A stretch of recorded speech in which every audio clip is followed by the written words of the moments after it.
How to solve math problems using Google Lens. In this quick tutorial video, I will tell you how you guys can do that. So it was very easy. For that, we simply go to Google Lens app. If you guys don't have, you guys can download it from Play Store. So click on Lens app.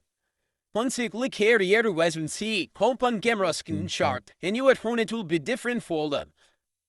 So if you have that math problem in real life, in notebook or anything, simply click on open camera and scan that.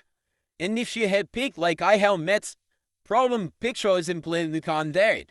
Once I select, it will say how to solve your problem. Like it automatically added my math problem, and after that it give me like all the steps, and it says show all steps, so it's really beyond show all steps.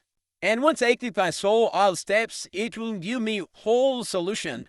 So that's how you guys can solve all math problems using Google Lens. Thanks for watching.